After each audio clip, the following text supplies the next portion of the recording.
IVS అధ్యాపన శాస్త్రం BEd గణిత శాస్త్ర బోధనాభ్యసన శాస్త్రం 1 అండి. తెలుగు అకాడమీ వారు ప్రచురించిన పుస్తకం ఇది, ఆంధ్రప్రదేశ్ వారు. దాంట్లో 3వ అధ్యాయంలో ఉన్నామండి. గణిత భావనల బోధన అభ్యసనలో పద్ధతులు, ఉపగమాలు, వ్యూహాలు. దాంట్లో 3.1 అయిపోయింది, 3.2కి వచ్చాం. అంకగణితము, బీజగణితము, రేఖాగణితము, త్రికోణమితి, సంభావ్యత, సాంఖ్యక శాస్త్రాలకు సంబంధించిన వివిధ భావనలను 6 నుంచి 10వ తరగతి వరకు అండి ఉపాధ్యాయ విద్యార్థులకు ఎరుక కలిగించుట అనేది ఈ 3.2లో చెప్తున్నామండి.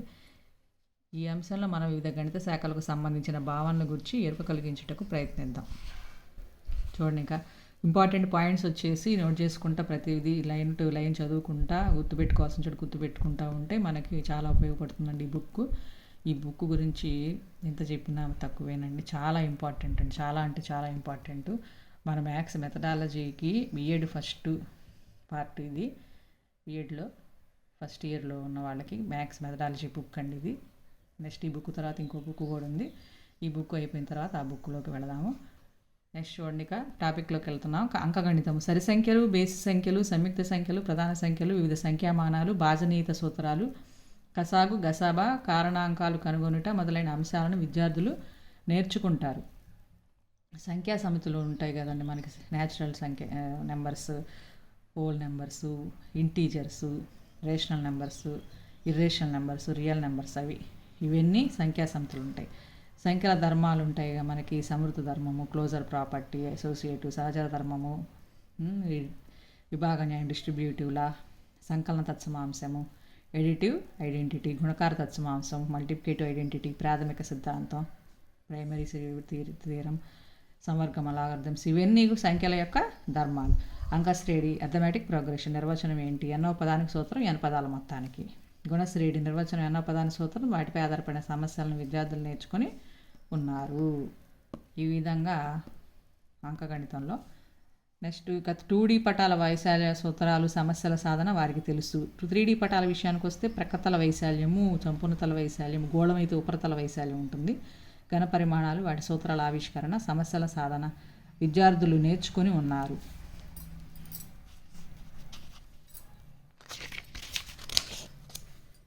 ఆ విధంగా అంకగణితం అయిపోయింది. నెక్స్ట్ బీజగణితం. బీజగణితాన్ని సాధారణీకరించబడిన అంకగణితం కూడా అంటారు. ఇది కూడా ఇంపార్టెంట్ బిట్ అండి.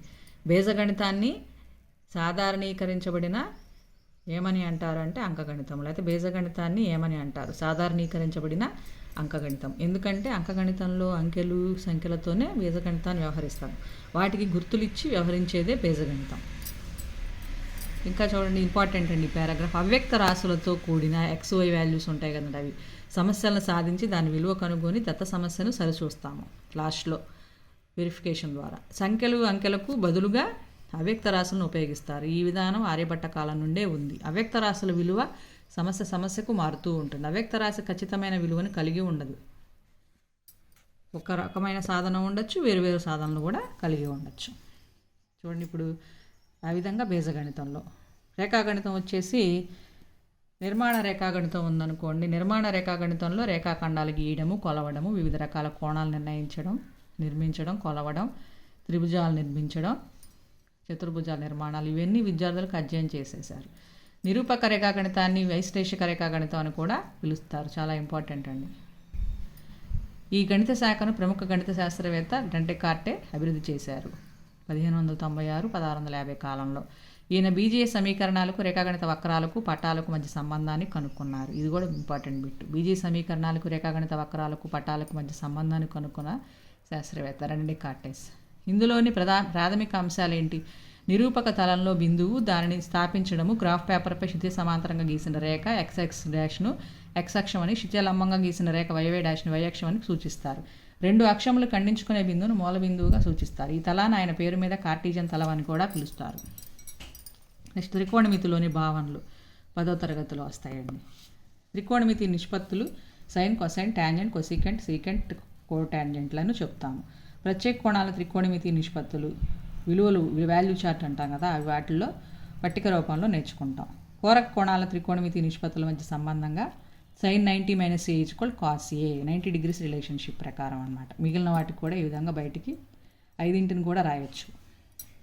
మిగిలిన వాటికి కూడా. ఈ విధంగా త్రికోణమితి అనువర్తనాల్లోని ముఖ్య భావనలు క్షితిజ సమాంతర రేఖ, నిమ్న కోణం, ఊర్ధ్వకోణంగా చెప్తారు. వీటిని ఉపయోగించి ఎత్తులు దూరాలకు సంబంధించిన సమస్యలను సాధిస్తారు. అప్లికేషన్ ట్రిగ్నామెట్రీ అని ఒక చాప్టర్లో 10th క్లాస్లో. నెక్స్ట్ సంభావ్యత 9-10 తరగతులకి. ఒక విషయాన్ని ఏర్పడడానికి ఎన్ని రకాల అవకాశాలు ఉన్నాయో గుర్తించడానికి మన సంభావ్యతను అధ్యయనం చేస్తాం. యాదృచ్ఛిక ప్రయోగాలు, పర్యవసానాలు, సమసంభవ పర్యవసాలు. ఉదాహరణకి నాణ్యాన్ని ఎగరేసినప్పుడు బొమ్మ పడిద్దా బురుసు పడిద్దా అని యాదృచ్ఛికంగా ఎగరేస్తాం కదా, అలాంటి వాటిని యాదృచ్ఛిక ప్రయోగాలు అంటారు. సమసంభవ పర్యవసానాలు. కొన్ని ప్రయోగాల పర్యవసానాలన్నీ ఏర్పట్టుకు సమాన అవకాశాలు ఉంటాయి. వాటిని సమసంభవ పర్యవసానాలు అంటారు. నాణ్యాన్ని ఎగరేసినప్పుడు బొమ్మ బురుసు పడే సమాన అవకాశాలు అన్నమాట పడడం అనేది. యత్నం, ఒకసారి నాణ్యాన్ని ఎగరేసినా లేదా పాచికను దొర్లించినా దాన్ని ట్రైల్ అంటాం, యత్నం. దీన్నే యాదృచ్ఛిక ప్రయోగం అని కూడా చెప్పచ్చు. పాచిక అంటే ఇప్పుడు డైస్ అండి. డైస్లో 6 ఉంటాయి కదా, తెలుసుగా మీకు. అది ఒక 1, 2, 3, 4, 5, 6 నెంబర్స్ ఉంటాయి. నెక్స్ట్ ఘటన. ఒక యాదృచ్ఛిక ప్రయోగ ప్రతి పర్యవసానాన్ని ఘటనగా చెప్పవచ్చు. ఇది కూడా బిట్టేనండి. ఒక యాదృచ్ఛిక ప్రయోగ ప్రతి పర్యవసానాన్ని ఏమని చెప్తారు? ఘటన. ఏ అను ఘటన యొక్క సంభావ్యత P(A). ఘటన ఏ యొక్క అనుకూల పర్యవసానాల సంఖ్య బై మొత్తం సాధ్యమయ్యే పర్యవసానాల సంఖ్య. అంటే ఇక్కడ N(A)/N(S). మొత్తం అంటే N(S) అన్నమాట. ఒక ఘటన యొక్క సంభావ్యత ఎప్పుడు 0 నుండి 1 మధ్యలో ఉంటుంది. నిశ్చిత ఘటన సంభావ్యత 1, అసంభవ ఘటన సంభావ్యత 0. ఈ రెండు ఇంపార్టెంట్ అండి. నిశ్చిత ఘటన సంభావ్యత 1, అసంభవ ఘటన సంభావ్యత 0. నిత్య జీవితంలో వాతావరణ శాఖ, బీమా సంస్థల ఎన్నికల్లో ఓటింగ్ తర్వాత నిర్వహించే ఎగ్జిట్ పోలు మున్నగు వాటిలో సంభావ్యతను ఉపయోగిస్తారు.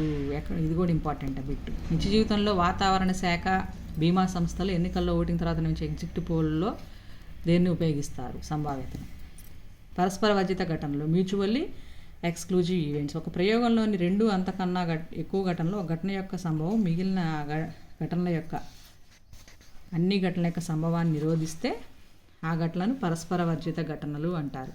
పూరక ఘటనలు, కాంప్లిమెంటరీ ఈవెంట్స్. అసాధ్య ఘటన, ఇంపాసిబుల్ ఈవెంట్. ఖచ్చిత లేదా దృఢ ఘటనలు, సర్టెన్ ఈవెంట్స్. ఇవన్నీ కూడా నేర్చుకుంటాం. పరస్పర వర్జిత ఘటనలు సంభావ్యతలో నేర్చుకుంటామండి. నెక్స్ట్ సాంఖ్యక శాస్త్రం, స్టాటిస్టిక్స్. దత్తాంశంలో మనం నిర్ణయాలు తీసుకోవడానికి వీలుగా సంఖ్య రూపంలో కానీ పదాల రూపంలో కానీ ఉన్న సమాచారాన్ని దత్తాంశం అంటారు. గుర్తుపెట్టుకోవాలి, ఇది కూడా బిట్ కిందకు వస్తుంది. దత్తాంశంలో అంటే ఏంటి? మన నిర్ణయాలు తీసుకోవడానికి వీలుగా ఉండేలా సంఖ్యా రూపంలో కానీ పదాల రూపంలో కానీ ఉన్న సమాచారాన్ని ఏమంటాము? దత్తాంశం. ప్రాథమిక దత్తాంశం, గౌణ దత్తాంశం.